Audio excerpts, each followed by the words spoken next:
Welcome to Inflection Point Podcast, where we cultivate change from the inside out as we ponder the Cairo question. Will Cairo have to protest in his lifetime for the birthright to freely and peacefully exist in the skin in which he was born? We stand on the belief that dismantling racism goes beyond laws and legislation or politics and economics. Here, anti-racism activation is presented as an inside job where personal transformation and accountability impact social change. So take a seat at the anti-racism activation table with Inflection Point Podcast. Well, hello, everyone, and thank you for tuning in for another exciting episode of Inflection Point Podcast. We are dedicated to the art of listening in authentic conversation. We challenge our audience to listen actively and intentionally for the purpose of critical self-reflection, in-depth perspective taking, personal transformation, and ultimately social impact. Our 2024 theme has been exploring the art of community conversation in today's climate of systemic and institutional racism, anti-racism activation, equity, diversity, and inclusion, and book banning. I am your host, Anita Russell, and here's a quick hello from co-hosts Mavis and Gail. Hello, I'm Mavis. Hi, I'm Gail Hunter. Nice for you to come tonight. Yes. So in this episode, we'll continue our discussion of the precipice of change. And previously, we discussed an important quote. And every time I keep reiterating this quote, because I think it really just speaks to where we are right now.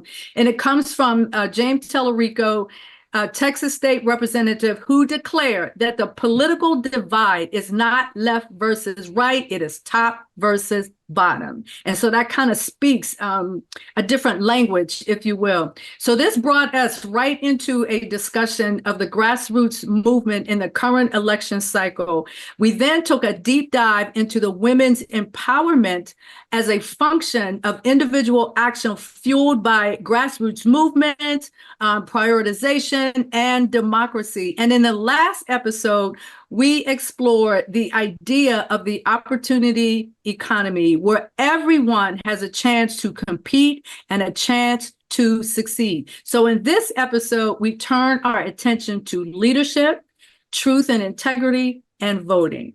So I'm just going to jump right into the first topic, which is leadership, right? And if you want to build on this idea of the opportunity economy, that's something different from what we're used to. So it calls for a different kind of leadership, right? But I want to give you a quote. And this is a quote from Abraham Lincoln way back in the day, if you will, that has a bearing on where we are today. And particular when you think about how the opportunity economy is defined, right? So Abraham Lincoln said, "The objective of government is to elevate the condition of man, to lift artificial weights from all shoulders, to clear the paths of laudable pursuit for all, to afford all an unfettered start and a fair chance in the race of life." And so when I read that quote from that one era, and how do I look at that in today's era, particularly with the current where we are right now with the election and all of that, that's like the really big thing that everybody's talking about. So the question becomes, what type of leadership do you want? So Mavis, Gail, when you hear me say that question, I'm going to dig a little bit deeper into different types of leadership. But when you hear me ask that question, what type of leadership do you want? What is like the first thing that pops into your mind? I know I kind of threw you off a little bit, but for me, it's the topic I'm going to talk about is being honest and maintaining a level of integrity with everyone, no matter what the political platform is that you stand on. That's probably my number one. To be a leader. Absolutely. And Mavis? The first word that came to my mind was empathy and compassion. Mm-hmm. It feels like there's always been a sense of, as you mentioned, the top versus bottom, that the elevation of the powerful and the rich don't seem to have experiences that enable them to relate to people with lives that are very different. I love that we're talking about this opportunity economy more, because I've been watching Kamala interviews and everybody says, what is that? What is that? So yeah, this is great. And what kind of leadership do we want? Well, something different than we've had in the past. Absolutely. Absolutely. So I want to kind of dig a little bit deeper into leadership in general, but then getting very specific in terms of where we are and where we want to go, and how do you even think about answering that question. If you go back and think about the words that I just read from Abraham Lincoln, that is calling for a very specific type of leadership. If you're going to say that the objective of government is to elevate the condition of man. Now, we know that this was written in a different time period. So when we say man, we're talking about people in general, not just one particular group, but we're talking about people in general. So if the objective, according to Mr. Lincoln, is that the government is to elevate the condition of man. So how are we doing that? And what are we going to look for? And how do we know if that is happening? So I dug into different sort of aspects, if you will, of leadership. And one of the ones that really, really pops out for me comes from the Center for Creative Leadership. And the Center for Creative Leadership defines leadership as direction plus alignment plus commitment. And it's what they call the DAC model, the direction, alignment, and commitment model. So I'm going to read you a quick quote from them that kind of explains where this is coming from, at least in its essence. And it says, leadership isn't about individuals, it's a social process. And our DAC model for leadership explains how direction, alignment, and commitment are the outcomes of leadership, and how the whole system is involved in making leadership happen. And so when you tie that back to the quote from President Lincoln, it's talking about a whole system. And how does that whole system function in terms of meeting the needs and elevating the condition of the individuals who operate underneath that system, right? And so I love how they sort of redefine leadership and put it within a social process kind of context. Because when you think about where we are right now, this precipice of change that we've been talking about, and you align that with this idea of the opportunity economy, how do you get to an opportunity economy if you don't have direction and alignment and commitment? If the nation, the leaders at different levels, and I'm talking leaders throughout, are not aligned to say, we all want to go in this direction. And according to Mr. Lincoln's word, this direction means that the country, the government, stands for everybody. So we've been sort of operating under this other type of system, kind of going back to James Tallarico's statement. That we're kind of in this space of one group up here, another group down here. And so there really isn't this place where there's direction, alignment, and commitment. So if you look at the group up here as being, there's different ways that you can look at that group. So if you just look at that group in an economic sense, right? Now you're talking about the wealthier people at the top. And if the wealthier people at the top are the only ones who are in control, who are defining that direction, alignment, and commitment, what does that do to everybody else?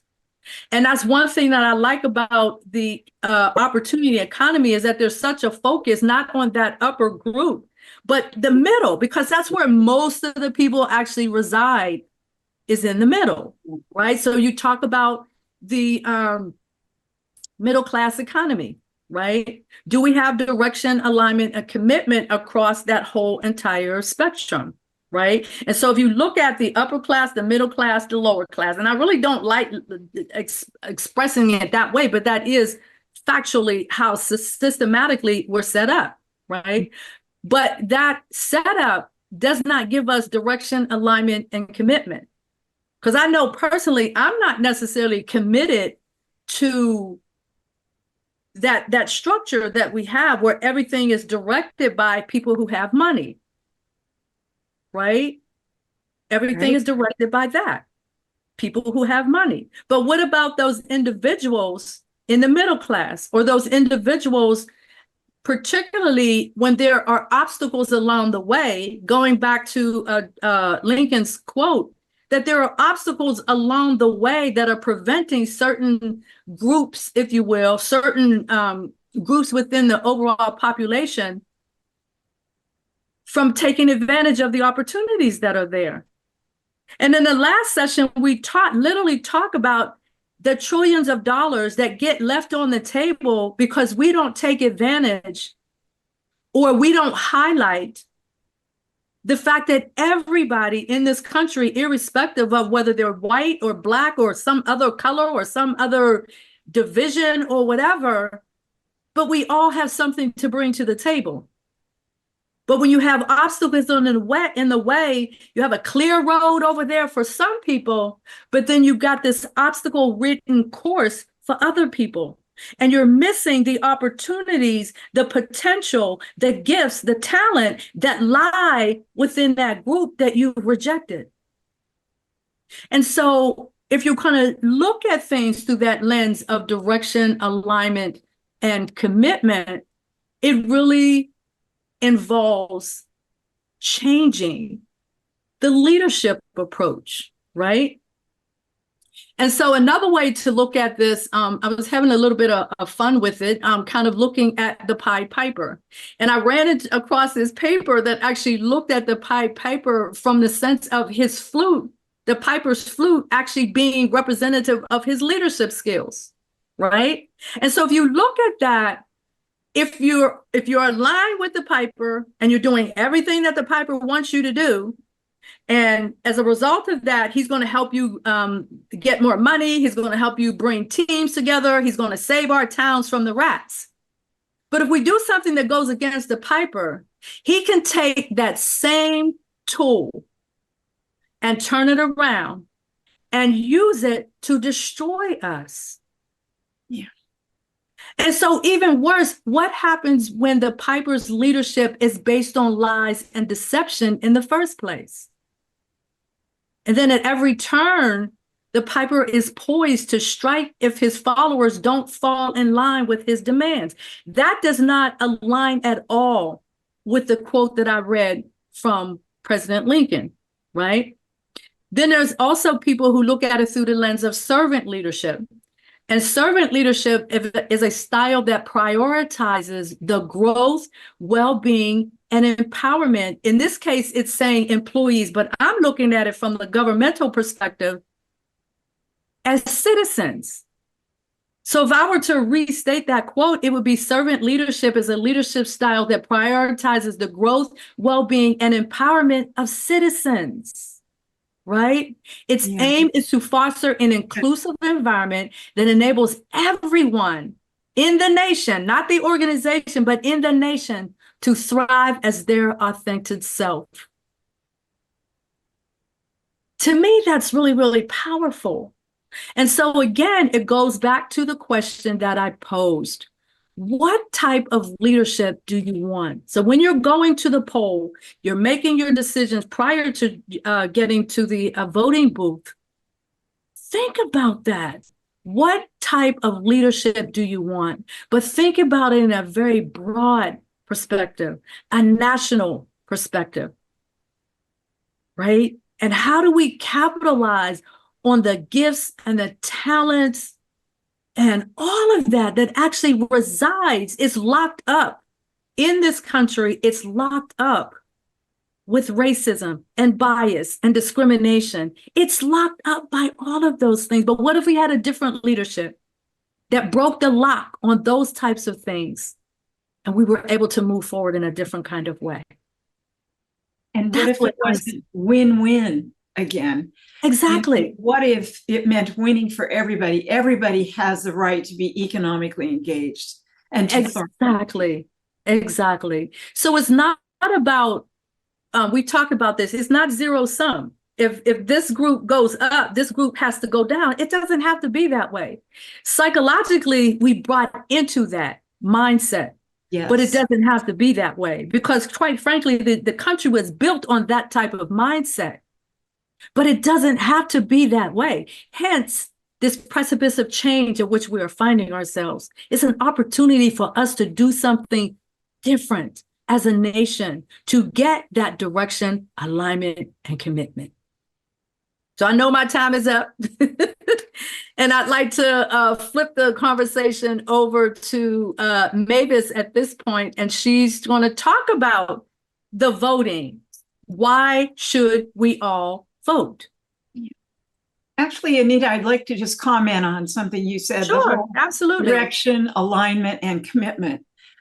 I think if we interviewed most voters and asked them, what sense do you have of the commitment of the person you're voting for, that they will actually accomplish what they said they would accomplish? Mm-hmm. I'll bet that would be very low. And then the other thing is, like, with the Obama administration, Mitch McConnell says, I make it my plan, however he said it, that this president will not get any laws passed. That is like the opposite of alignment. And so we need to think about our leaders. Can they act on their commitment? We can't tie them up. There has to be mechanisms. We have to get involved, mechanisms to help those things get ironed out and reach a place where everyone can be economically engaged again. So. Absolutely. And that alignment piece, all three of the pieces are really important. But what we have right now is a government that's going like this. They're fighting against one another. We got this infighting in our government. And so that's why if you were to ask people that question, they might not necessarily give you a rock solid answer. That's true. Well, so I want to talk about voting and specifically the Electoral College. Just up front, I got most of my facts from the National Archives, the Brennan Center for Justice, History.com, USAFacts.org, or Wikipedia. And I just have to admit up front, I just have not understood the Electoral College. I can read it again and again, and I'm trying to wrestle it to the ground. And I see now why I was so confused. It's very complicated. And as we go through history, the function and the nature of the Electoral College changes. So first of all, I wanted to get one term out of the way that was confusing to me, and that is swing states versus battleground states. Those are the same kind of thing where they're generally even or close to even in terms of Republicans and Democrats. It feels to me like during elections, like they only focus on 5 or 6 states and everybody else is just kind of off the discussion. In the current swing states are Arizona, Georgia, Michigan, Pennsylvania, and Wisconsin. This is interesting. 7 states were won last time by less than 3 percentage points in the 2020 presidential election. So there's this razor thin voting that's going on. I did not know who selected the electors. Electors are chosen in a two-part process. The political parties in each state choose potential electors. Sometimes they do it during the national convention or along the way. And those electors are not by law, but by, let's say, tradition, bound to vote for their party's candidate. So that statement alone makes me feel like, well, then where does my vote go? How does my vote count? And in fact, when you're voting for your presidential candidate, you are actually voting for the electors to then vote for the president. So we're kind of once removed. It's got some interesting history here. After they wrote the Constitution, the 1787 Constitutional Convention, one of the hardest things to resolve was how to elect the president. The founding fathers debated for months, and some argued that Congress should pick the president. Others insisted on a democratic popular vote. So this is a 200-plus-year-old argument. The compromise is now known as the Electoral College. The Constitution doesn't mention the Electoral College, nor does it say anything about how the states manage their electors. So in, I think it's like 33 states, they can issue a fine against an elector who does not vote for their party, which doesn't sound like a vote to me. But in some states, they are free to vote either direction. Let's see here. There was one camp that was dead set against letting people elect the president by straight popular vote. They feared that a headstrong Democratic mob would steer the country astray, or a populist president would appeal directly to the people, could command dangerous amounts of power. So think about this image. I'm thinking about it sort of as a parental kind of tool, where it's like, you know, mom and dad don't want to go, but all the kids want to go to Disneyland. And they have decided between themselves that they're not going to go. But there are all these kids, they want to make them happy. So there's this pressure at another level. So the states have discretion on how they choose electors and whether or not they enforce the instructions that the elector vote for the party. They were most likely to, they selected a fleeting body of men, as we did back in the day, most likely to possess the information and discernment requisite to select the president.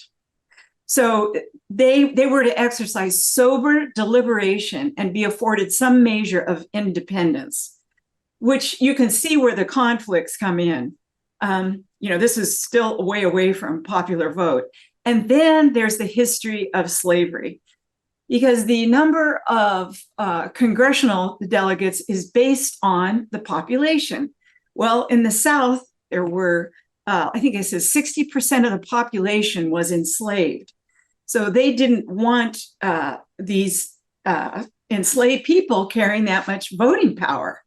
So let's see. James Madison from Virginia, where enslaved people accounted for 60% of the population, knew that either a direct presidential election or one with electors divvied up to free white people wouldn't fly in the South. The result was, hold on to your hat, the controversial 3/5 compromise.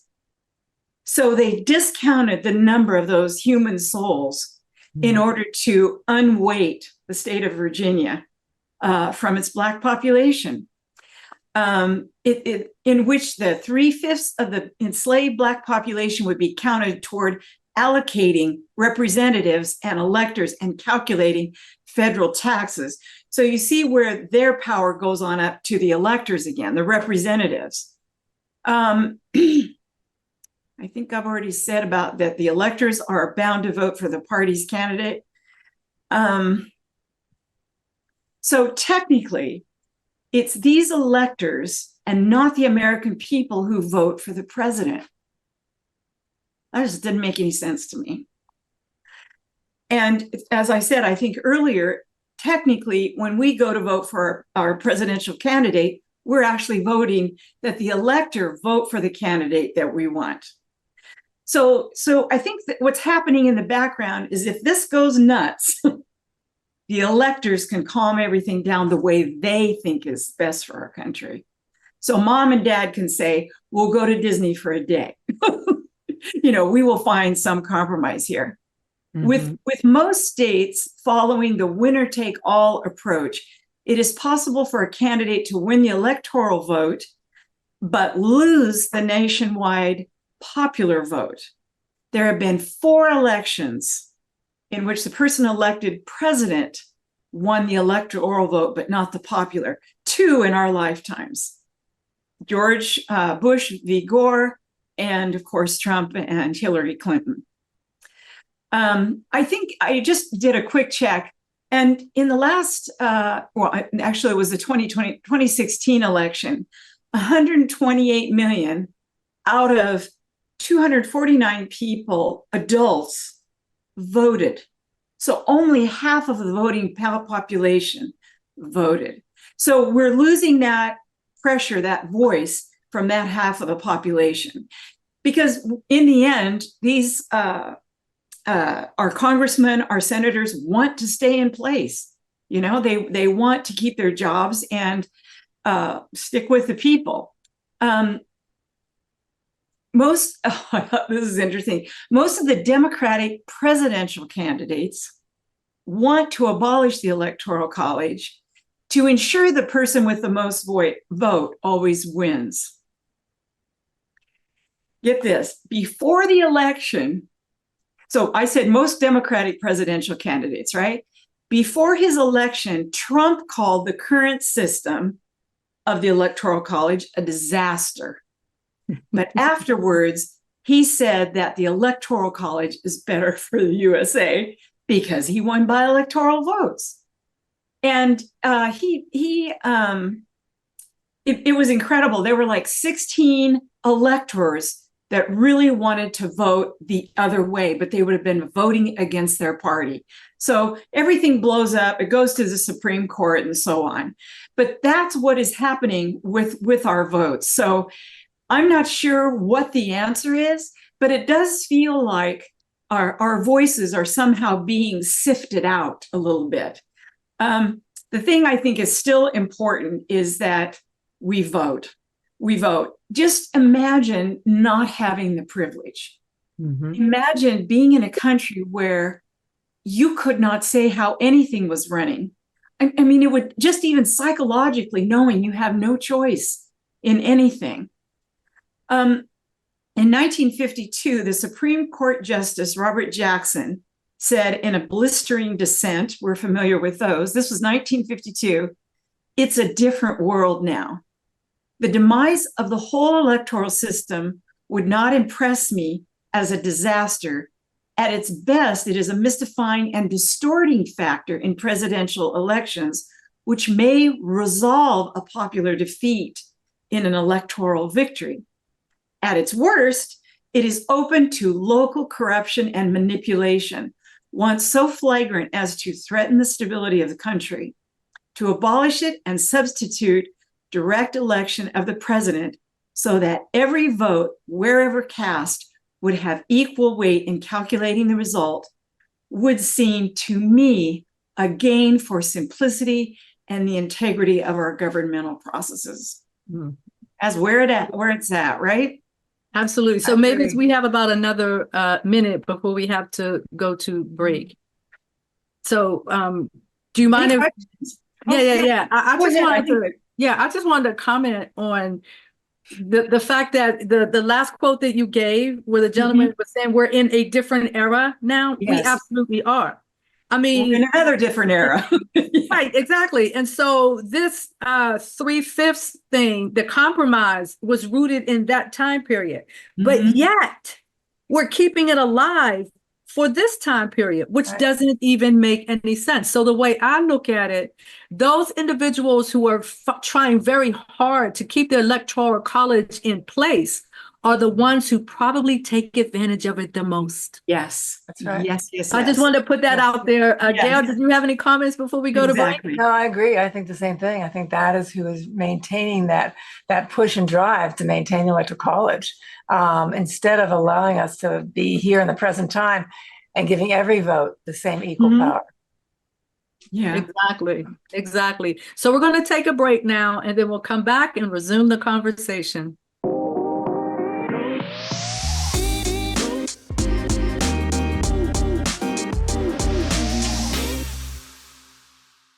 Welcome back to Inflection Point Podcast and our community conversations for 2024.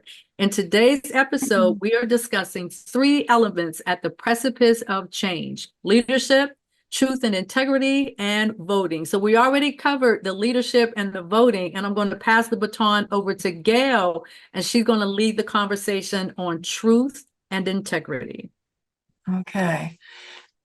Truth and integrity have been probably two of the most common words I've used in my career, and teaching people how to allow themselves to work through whatever layers they need to find out what the truth is about themselves, and to only speak that truth, and to know that truth, and to see that, find that truth in the other. And I'm sad to say, I don't think that's what exactly has been happening here in our country. What is integrity? Well, integrity is the quality of being honest and consistently adhering to strong moral and ethical principles. It's a quality that's built on honesty, authenticity, and accountability. People with integrity are true to themselves and others, and they keep their promises. And what is honesty but the quality of being truthful, sincere, transparent in one's actions and words? It's about saying what you know and believe, even when it might lead to negative consequences, but you will stand on that truth. And you've checked out that truth to make sure that what you're saying and believing is accurate. One of the articles that I was reading was, it started out by saying, has America lost its mind? And how is it possible that Donald Trump could be reelected, right? And the questions certainly reflect a lot of exasperation of a majority of voters, I think, with at least half being the operative word, maybe. But everyone knows that Trump voters with whom it is challenging to discuss these facts, they clash with their alternative facts. But why does Trump have this unique ability to say just about anything, no matter how unbefitting a presidential candidate, and potentially still then win? And we witnessed this in the debate that was just this last week or so. And so it amazed me, and I watched the debate, but how many of the things that were said were not based in any truth, were not based in the facts, but they were sensationalized, catastrophized, and any other words you want to think of that would go along with that, just to be manipulative or controlling. And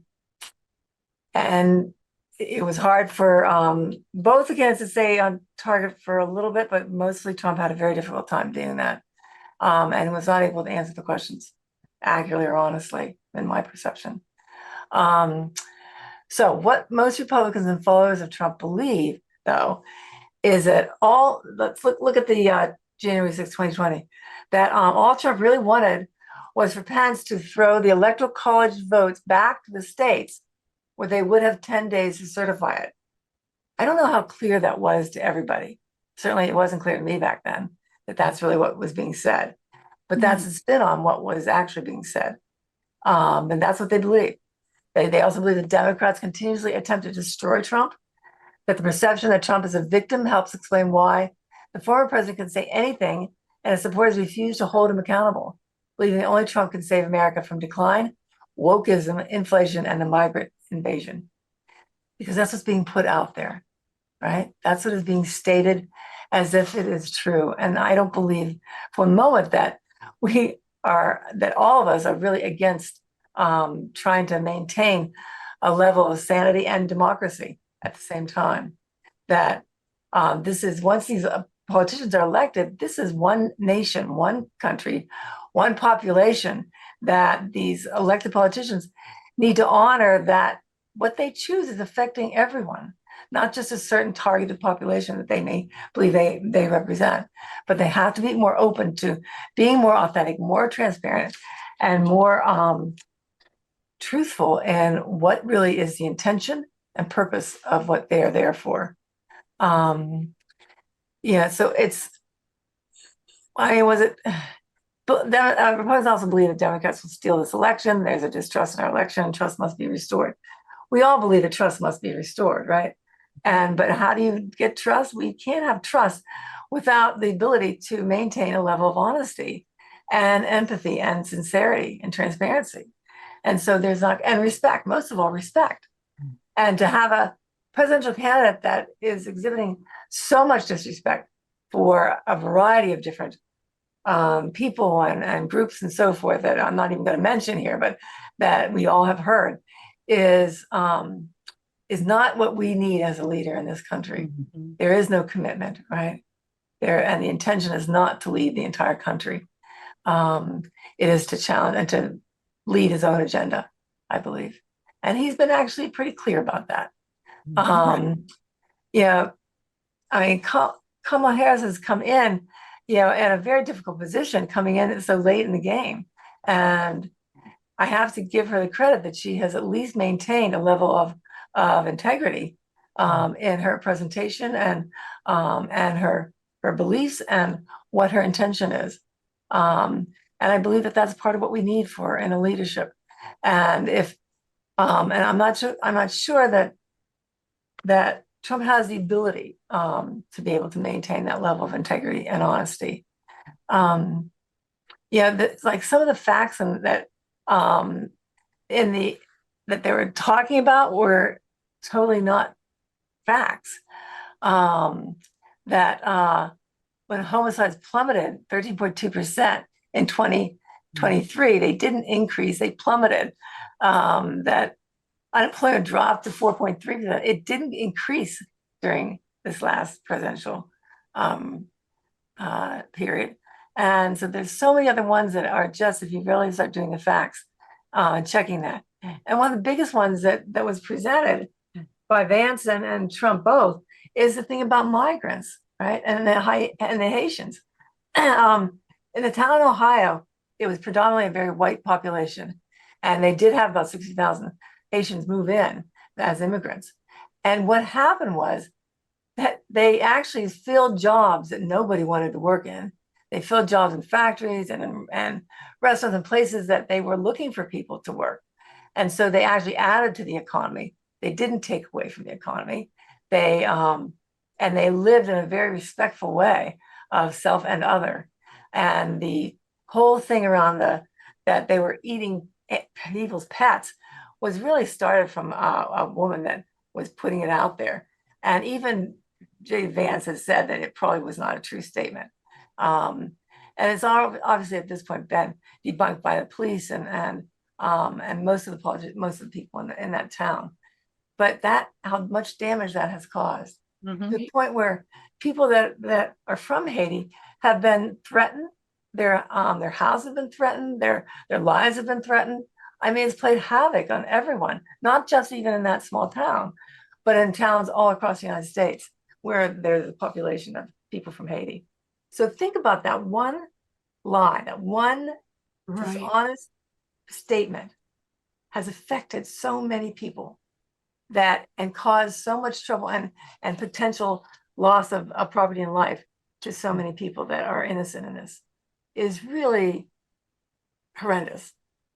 Right? Be careful what you say. Right. When you're in a position of leadership, of power, be careful what you say. I know. That's right. I just can't believe that it's not intentional because it's so outlandish. It's not a oops moment. Right. There's intention underneath that. Exactly. Right. And I think there's an element of that being able to call out Haitian immigrants in particular, because I would be willing to bet that the average person in America doesn't even understand the history of Haiti and how where they are today is very much rooted in their rebellion against France so that they could be independent. That's right. But then they've also, as a nation, had to bear the brunt of the anger, I would say, from those specific nations. And because of that, there have been political things that have happened in the country of Haiti that is really rooted in them fighting for their liberation. And I think that's a piece of that history that people don't really know. I mean, I have, had a really good friend years ago that was from Haiti. And I actually had the opportunity once, my Uber drivers, you know me, I meet up with Uber drivers and we have these lengthy conversations. And he happened to be from Haiti. Yeah. And when we got to our destination, our conversation wasn't over. And he literally sat there and explained to me in much more depth the history of Haiti and how it is still very much tied into the history of its liberation and the history of it having to pay France reparations for their liberation. So their liberation came with a very steep price tag. Right, good. But first, they were part of the diaspora, right?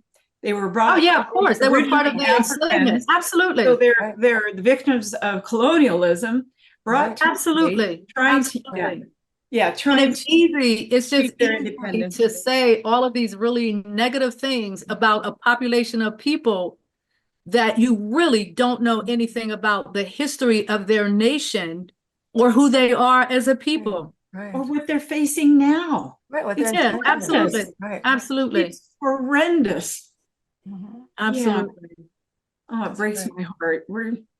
Yeah. It's wrong. It's just wrong Yeah. Yeah, it's just Right. wrong on so many, on So many levels. so many levels. Right. And so it's so crucial that whomever you're voting for, just do your own research and make sure what they're saying is accurate. Yes. And really allow yourself to examine what you believe in and how would you feel if you were one of those people that were being targeted, that you hadn't actually done anything, because that's really what's happening. Yeah. I mean, to say that all of my immigration people are causing crimes and violence and murder, and which is just, it's not true. A It's not a true bold-faced statement. lie. This country is founded on immigrants. We all have come from immigration. All of us. All of us. Mhm. Unless you're Native American, all of us have come from other countries. Absolutely. And I would also put a challenge out there to individuals who are doing their own research, Mhm. that you make sure you're not just purposely, deliberately, or unknowingly seeking out pieces of information and resources that support what you already believe. That's right. Doing the research is really about also finding those pieces of information that refute what you believe. Yes. So that's a very important part of doing research and all of that. It's more than just, let me just go on the internet and find those things that support what I already think and believe. Challenge yourself. This is about critical self-reflection. A lot of what we talk about here is embedded in critical self-reflection. So use that as an opportunity to critically reflect on what it is you actually think and believe. Right. One of the things that one of the quotes I found was somebody saying that Trump is Trump, and regardless, I will never vote for a left-wing progressive, which is a newspeak for socialists. Mm-hmm. Democrats are not socialists. You look up what the word means. Look up what look the at the word definition means. of what that word means. Marxist. That's not what's going on here, but that's what's being stated out there, right? As a way Exactly. of causing fear, right? That democracy is going to be destroyed. And when that's not what's going on, we all want the democracy to maintain. But those were scary words for a full generation. Oh my gosh, socialism is right next to communism, and that's right. That Can I share that quote I heard today from? Yes. Okay. I get all my information from Stephen Colbert. No, he's one of my favorite comedians. Anyway, he had Dr. Francis Collins, the former director of the National Institute of Health, on his show last night. And Colbert asked him this question: what are obstacles to wisdom? And Collins said, well, first, all you need is to have a good grasp on what the truth is. Truth really matters, he said, and it really exists. He said, some opinions, like about a movie, are okay, but not whether the earth goes round the sun. We're in trouble. There are such things established as facts. No, he said, there are such things as established facts. So he even mentioned, flat earthers. He said, no, that's not an opinion. Exactly. Just no. It's not, right. It's already been established. Yes, but I just love that. He said, first of all, you need to have a good grasp on what the truth is. Do we have that? And, we need to keep looking at ourselves to say, is that true? Do I really believe that today and tomorrow? And is that absolutely true? So ask yourself that. Absolutely, Whatever the question is, but ask yourself, is this an absolute true statement? Right. Exactly. Yes. And then it's that self-examination part of it. Like, really look at yourself and ask yourself, why do I think and believe the way that I do? Yes. Right. Why is that? Like, what is that rooted in? Like, what is the real thing inside of me that it's easy for me to believe that a certain group of people are stealing people's pets and literally eating them. What is it about me that makes it easy for me to believe something like that and not question it? Yeah. And propagate such a thing. And propagate it. Repeating Absolutely. Absolutely. Yeah. So I feel like, we've been talking about this precipice of change and everything. We're also at this place where people really need to do critical self-reflection and self-examination to understand, what do I believe, my thoughts, my beliefs, my ideas, and why do I believe those things? And like where in do the they come essence of from? who you are as a person, why do I believe those things? And how do those things that I believe show up in my words, my actions, and my behaviors? Right. I feel like we're at a place where critical self-reflection at the individual level is so important. And it needs to be constant. Oh my gosh, absolutely, yes.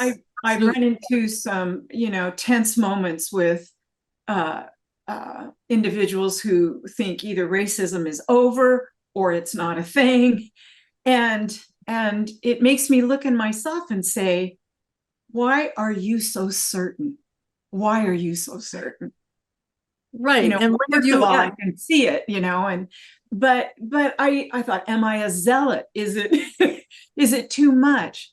It's not. To those individuals, I would ask, when is the last time you sat down across the table from an individual who experiences racism and had a legitimate conversation with that person? Right. Asking them about racism and listened. And listen. We talk about listening intentionally here, right? Yeah. That's what it's about. Yeah. That's really what it's about. So we're kind of coming up on the end of our show. And so our sort of open discussion question is, moving forward, where do you go from here? Not where do I, Anita Russell, go from here? Because I already know where I want to go. Mavis and Gail already knows where they want to go. But you as a listener, where do you want to go from here? When you're thinking about leadership, when you're thinking about some of these things that we've been talking about here, and in particular, we've been talking a lot about leadership. We've been talking about truth and honesty and integrity and dealing with lies. Where do you want to go from here? I think that's a question that we all need to be asking ourselves at this point in our history. We really need to be asking ourselves those questions. So Gail, Mavis, final thoughts? I was just going to add to that. Do ask yourself, do you have compassion for fellow human beings? No matter what their beliefs are, no matter what their status in life is, do you have compassion for their humanity? Right. Can you reach out and understand from their perspective, right? What they are experiencing. Can you reach within yourself to find that compassion? And also, I think, just to reiterate what Anita was saying, it's so important to do your own work, to really look within yourself and to challenge your mind. Where did this belief come from? Did I learn it? Did I read about it? Was I taught it? Or did I create that from a variety of different ways? And what is the absolute truth about that belief? Yeah. And that's not anything, but certainly as we were talking about, the election coming up, but it's also very important to do that with any belief that you attach to. Any belief, right? Yeah, absolutely. When Gail and I were in Pittsburgh, we were at a stoplight and a bus driver turned in toward us and made an obscene gesture. And one thing that looking in yourself does is what is you and what is the other person. Right. And so when I saw her, I don't remember what I said, Gail, but I thought she must be really distressed about something, right? Because it was no reason to make an obscene gesture. But I felt compassion for her because she's carrying that anger. I'm not. I don't care. So when you start to develop that compassion too for other human beings, you just say, this is not about me. No, that's right. That sort of behavior. Yes. And you have to be able to say that. Is this about me or is this not a statement about me? And differentiate that. Yeah. Yeah, it's easier to shake it off, like you say. Yeah, good, good. We giggled actually because it was so outlandish. Right, right. Yeah. Yeah, so I think probably more this moment here, this moment in time than any moment in our history prior, that it calls for that individual to make choices about what is the role that I want to play. Even, when I talked a lot about the leadership earlier, leadership is not just about you following someone. It's also about the people who are following you. What is the example that you are setting as a leader? If you have a family, you're a leader in that household. And what are you teaching to your children in that household? What are you modeling? Or what if you're not teaching your children and your children are teaching you? Because that's what's also happening in a lot of households. The children are now starting to teach the parents to look in a different way. That's right. That's right. To look in a different way. So now you've got generational stuff. Exactly. So now you have, in some instances, if a kid comes home and, they're able to articulate something to their parents about why it's important not to be racist. Now that kid is the leader. That kid is showing leadership in that household. Right. And so the parents have an opportunity to kind of, whoa, wait, this is my child. Perhaps I should be listening to them.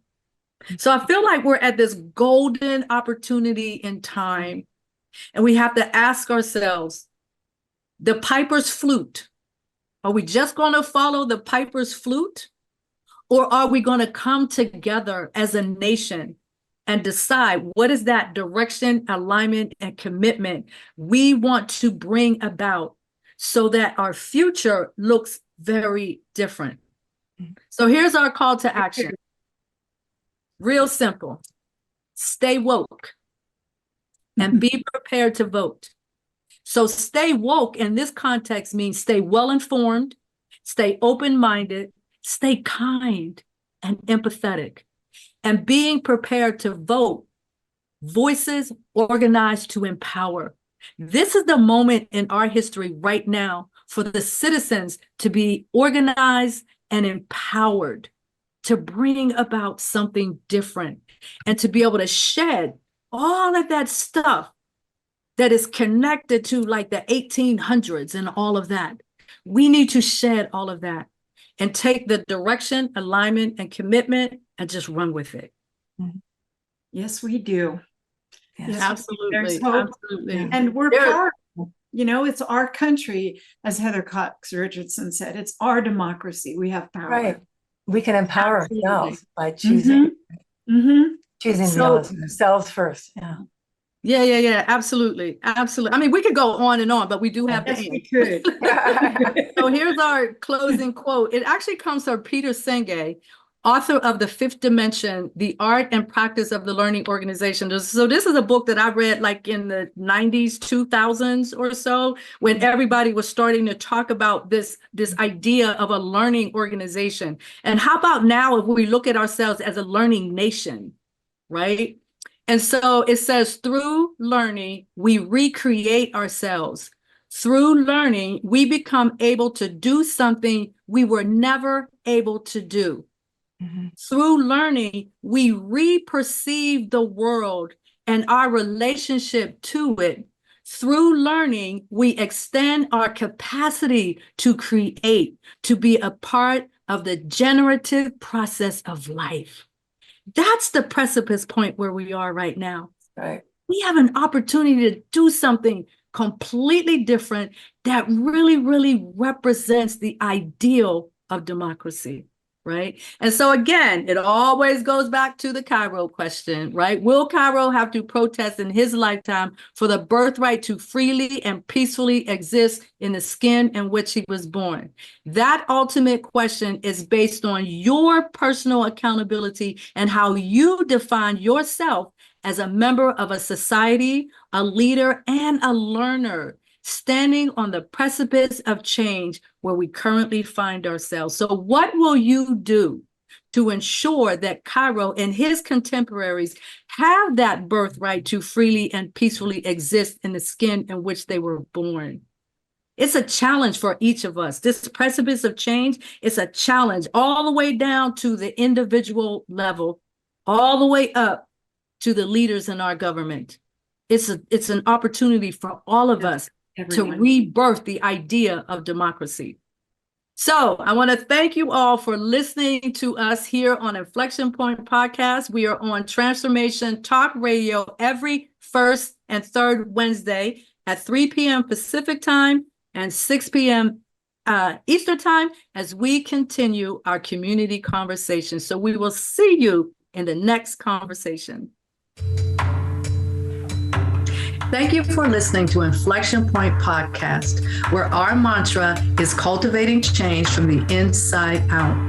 The journey towards anti-racism and social change doesn't stop here. Truth, reconciliation, and healing come from ongoing, open, honest, and deliberate conversations. Continue to dive in and deconstruct your thoughts, ideas, and beliefs as we band together to manifest social change. Tune in to Inflection Point Podcast every first and third Wednesday at 3 p.m. Pacific, 6 p.m. Eastern, here on TransformationTalkRadio.com for more conversations about how we can cultivate change from the inside out.